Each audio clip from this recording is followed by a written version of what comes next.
Sometimes being away from family or friends for a long period of time can cause an icky feeling, a feeling that we all experience and that we all know of. That feeling is called homesick. Most people that go off to college tend to move a certain distance away from their family and friends, rather it be 200 miles, 100 miles, 50 miles, and even as less as 15 miles away. 15 miles, Kelvin, really. Yeah, 15 miles. I tell you that I actually have a best friend that went to the same college as me. We grew up together. I knew him since literally middle school. And we both ended up going to the same college that's literally in the same city that we're both from. Um, and even while staying on the campus for even the short period of time that he did stay on the campus, it was times that he literally would probably go home almost every single day, like no lie. But normally when we leave our families or our friends and we go off to college, then there's normally a reason behind it, regardless if it's, to build a better life for ourselves or to become independent or even to move out of our parents' house. That was definitely my reason for it. That was definitely my reason for sure. Um, the key to this is when you make this move, you always want to remember why you left.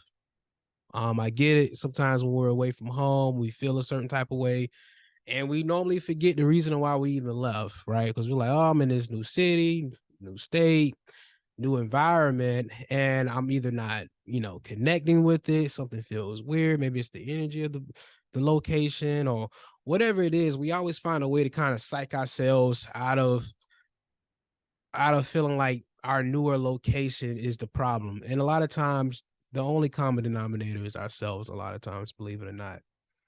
Um, but regardless, when you move off to another city or a state or even a newer country, the thing is that you always want to be able to build and establish your life in your new location. Um, Honestly, this is where you're going to be spending probably 95% of your time going forward.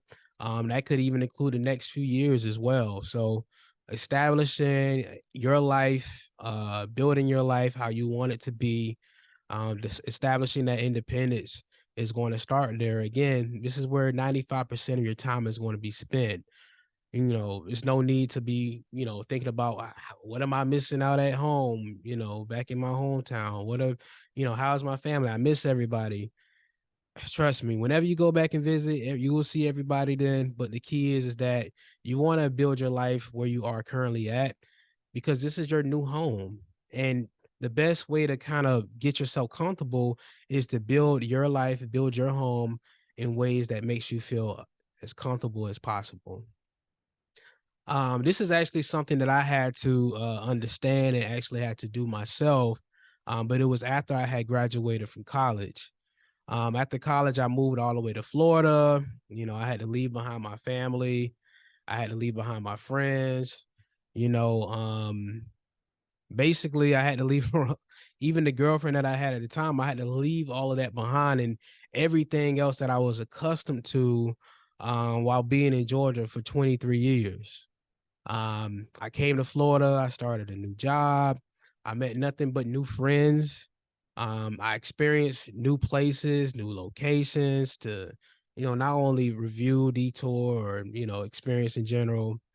Um, I gotta be honest with you. It had to have been honestly the best decision that I ever could have made.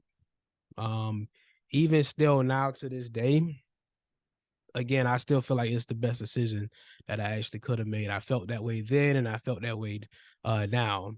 I'll say this: if you find yourself ever struggling with this, then that normally means that you're probably not opening yourself up enough to new possibilities, new opportunities, new beginnings, to even meet new people.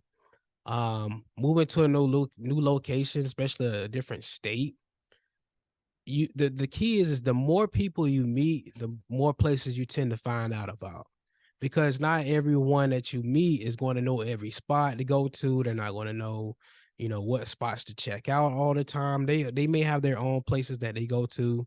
But a lot of people tend to be kind of stick to their circle sometimes, or even you know, again, kind of stick to their circle, but not really expand out past that. But something that I notice is the more people that you meet, you tend to find out new places, places that you wouldn't even think to even check out or be at, whatever, maneuver at, whatever. But the key is with this is you have to open up yourself. You have to be able to, meet new people, regardless if that's you approaching them or them approaching you, and things of that nature. You can meet people at, a job. You can meet people in different organizations, different groups, different by doing different hobbies, just different places in general. Um, but again, like I said, if you find yourself having a hard time with this, open back up. Don't close yourself off. I know how easy it can be because it's a new location. Don't focus too much about what's going on at home. Focus on what's going on where you are currently located. And again, how you build your life and establish your life here in this new location is literally in your hands. Anytime a decision or something is in your hands, that that puts you in the best position to be somewhat in that catbird seat to determine how your future is going to go as well. Um, so yeah. Again, if you all have any experiences, please share your experiences down below, regardless if it's going to college and experience a new state or a new city or whatever the case may be, or even a new country. Um, put down your experiences. What were some things that helped you out? What were some things that you struggle with? Something that we can kind of leave on everyone else and so forth. So again, thank you all, and I'll catch you all in the next video.